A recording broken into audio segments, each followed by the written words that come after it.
fires. The government. We're expecting another night of widespread looting. The people of New York are begging. What would have? Any available units. Fire at house in the Our first responders are either dead No or resources available. being treated like animals. It's not our job. We're not trained for. During the collapse of New York City, many hostile factions rose, using the devastation and lawlessness to quickly gain power and territory in the area. One of those factions is the Rikers. The Rikers are probably one of the most straightforward factions in the division. With these guys, what you see is what you get. There is no hidden agendas within this group. They simply want to create chaos in the wake of the outbreak. The Rikers originated on Rikers Island, which totally explains their name now that I think about it. Rikers Island is New York City's main jail complex. The island is home to one of the world's largest correctional facilities and mental institutions. It has an average population of 10,000 inmates at any time. Rikers has a reputation for abuse and neglect, and is ranked as one of the worst correctional facilities in the United States. Following the outbreak of the green poison, prison guards stopped turning up to work, and a number of the ones that did were sick with the virus. Medical support and supplies were cut off from the island, as the general consensus from officials and the public was that resources were better spent on the public on the mainland. Essentially, the prisons were being left to fend for themselves until the situation on the mainland had been dealt to. The inmate population was compiled of various gang members, but given the situation, they decided to unite under a single leader, and as one unit, they were able to organize an escape from the island. But how did they escape Rikers Island? The reduced guard presence made it relatively easy for the guards to be overpowered. Taking the guards as hostages allowed them to make their way through security, and once they had a clear run of the island, anyone with a badge was executed in a bloody, brutal fashion. This new collaboration was a group of thieves and murderers, and they're ruthless. Now organized, their main objective was simple: enact revenge on authorities, kill everyone with a uniform, especially the JTF. Their next challenge was how they would get off the island and onto the mainland. The leader of this group of inmates, Lara Barrett, had this covered. An administrator of the prison had a bit of a thing for Lara, and through this relationship the administrator had organized a barge so they could sail away into the sunset together. But this relationship didn't last long. As soon as the plan was set in motion, Lara cut the administrator's throat. And this sets the precedent of how the Rikers would gain their dominance over New York City. What they lack in technology and training, they more than make up with violence and aggression. Their goal, to take advantage of the current situation in New York and claim ownership for themselves while slaughtering as many uniformed authorities as possible. Lara Barrett was imprisoned at Rikers Island for double murder. She is treacherous, ruthless, and unforgiving. She shows no remorse for her actions and despises authority of any kind. You claim the officer put you in a chokehold. It ain't a claim, that's a fact. And you felt it was appropriate to pull the gun you had hidden on your person. In self-defense, my client feared for her life. And shot two officers, both family men incidentally, in the back of the head. Execution style, at point-blank range. That is a curious kind of self-defense. You're smiling, Barrett. Something you want to share? Just having me a nice memory. You know, childhood. Nothing to do with shooting two innocent men in the back of the head. Just puppies and baby dolls and flowers and all that shit. This is speculation, Detective. Let's stick to the facts. You know I ain't nothing but sugar and spice and everything nice. It was Lara who convinced the inmates to join up, through stating that together their numbers would dominate, but separately they would be back under the thumb of the government. She has a very intimidating presence, torturing both captured JTF officers and rebellious Rikers to bring her gang into compliance. Her followers do so under fear. If you're not with her, you're against her, and will meet the same fate as the authority figures that she hates so much. Once establishing themselves on the mainland, the Rikers had no problems boosting their numbers even further, as the local gangs heard about their movement and were eager to join. Of course, with this influx of new recruits came some power struggles too. This, however, is kept at bay by Lara Barrett.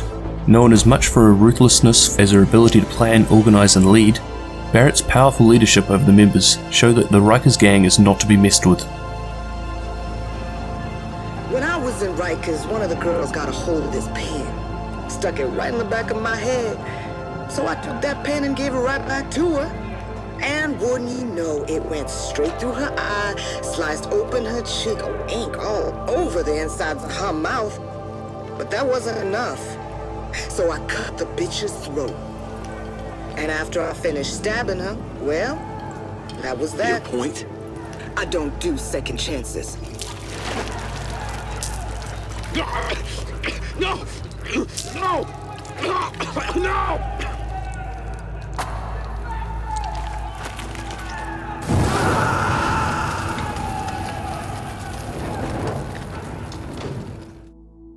Barrett encouraged brutality towards the JTF, telling her followers of the government's plan to leave them to starve and die on Rikers Island, and that they must be punished in the most horrific ways imaginable. We know them. They're the same under that uniform. Police, parole officers, judges, guards, child motherfucking protection officers. Fancy government agents with their fancy-ass watches and these shiny guns, prancing around like they fucking guards or something.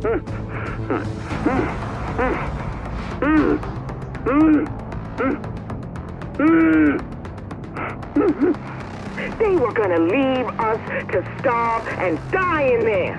They don't give two shits about our lives. They never have, and they never will. We just some trash in their way. They just assume we just blow right away. But we gonna be a storm instead. Gonna blow them to bits. These parasites in their shiny JTF uniforms, you know them. You've been dealing with them all your lives. All look the same on the inside. Well, let's see for ourselves, shall we? Yeah, that's what they look like on the inside. Ugly. So you make them suffer, you make them beg, you make them do whatever the hell you want. Just make sure you don't leave anyone alive. Numerous reports have come in saying that JTF bodies have been found and were killed in some of the worst ways possible. The Rikers were getting creative with their methods. They were making a statement. It was becoming a game, a sport. The majority of the Rikers' gear is from the clothing of uniformed officers that they've killed, as well as their bulletproof armor and weapons. Survival wasn't so easy on the mainland. A lot of the food and water had already been pillaged by rioters and civilians in need. Fortunately for the Rikers, the growing rumours of Barrett's brutality and ruthlessness were able to be used to secure supplies for their members. Yo, this is LeRae. What do you want from me? You know who I am. You know you can work for me, or, well, you don't have a lot of choices. Look, I got no beef with you, okay? What do you want me to do? Good man. What I need you to do is simple. You haul produce before you went on the inside, right? Yeah. My people need food. You're gonna find that food, and you're gonna give it to the people of my choosing. You get it? I tell you when and where. You keep it running. There ain't gonna be a lot left. Get creative. Find anything you can and bring it to me. Fuck. This isn't gonna be easy. I'm gonna need trucks, and I'm gonna need drivers. You'll have them. Deliveries start tomorrow. You hear me? Yeah. Oh yeah, I sure do. Eventually enough was enough. The JTF found where Lara Barrett and the Rikers had set up camp and sent in the division agents to take them down. The Rikers were using the Lexington Event Center as their HQ. The JTF officers that found the hideout were taken hostage, so the first step was to rescue the JTF and then shut down the Rikers by taking out Lara Barrett.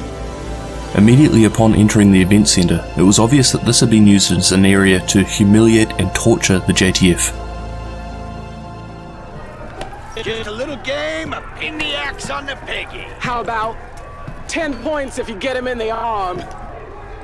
5 for the hands. What do you say, 20 for the head? 30? Depends on how deep it goes in. You know, that song, the one about the bridge. Damn, what is the name of that shit? You know, that guy sings it. I can't even play piano, man. I don't know what you're talking about. Don't be shy now, boys. Every party needs some music. Wait! I used to be in a band. I think I know the one. Follow my lead.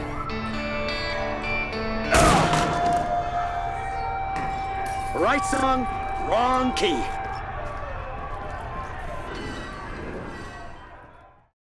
After rescuing the hostages, JTF officers joined up with the second wave agents to assist in the final fight against the well-defended Lara Barrett. Even in her last moments, Barrett continued to preach to her followers and show maximum disrespect towards the government and authorities. Without Lara Barrett, the Rikers' threat was considerably reduced.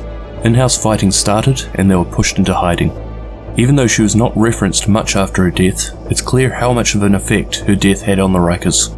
The planning and ruthless leadership of Barrett would never be replaced, but the Rikers were not down and out yet. Audio logs found in the underground show that the Rikers are now aware of the Division's identity and express their hates towards them. The attack on the Lexington Event Center had them forced to retreat from the fancy apartments they took over down to the filthy conditions of the underground. They don't seem to be aware of the treason of the first wave agents, as the new leader of the Rikers talks about a mysterious speaker that smells like Division, but still accepts her offer of weapons in return for attacking the quarantine center. The Rikers are continually looking for payback against the Division, and this has been shown through encounters like Clear Skies and the massive attack that was launched on the news agency in the Stolen Signal battle. As I said earlier, there isn't any hidden surprises with this group. All of the recordings and intel available just goes into further detail outlining how aggressive and brutal they are towards the government and authority figures. They're a horde of released criminals from Rikers Island. They want nothing more than to return to the streets they've wreaked havoc on in the past.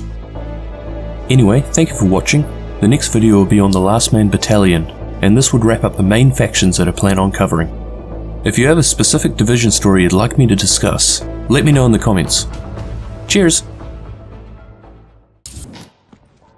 One cut. One cut's gonna make you bleed. But one cut don't kill you. One cut just makes a scar. We're gonna fucking fight him. A deeper cut. We're gonna fucking fight him. We're gonna get him. We're gonna... Makes you cry. But you can turn that cry into a roar, or you can turn it into a whimper. That's your choice. I can't So take you it. can choose to be a victim, no matter where you at. I can't take Top of the it. penthouse, in a prison cell, or even free. Roaming your own streets again. Complain about the cold, the rats. Complain about who's in charge. Some people want to stay the victim. They want to cry. I'll give you what you want. You want to be the victim? Well, I'll make you one. I'll make you one. Me? I'ma take what's mine. They say this disease is a tragedy. They say it's the end of the world. Oh, yeah. This disease is our teacher. Oh, hell yes. Teaching the uniforms that they done. Teaching us to rise up. They taken from us long enough. Now we take from them. Their houses, their cars, their families, their lives. This is our town. And now is our time. Hell yeah. It's our time.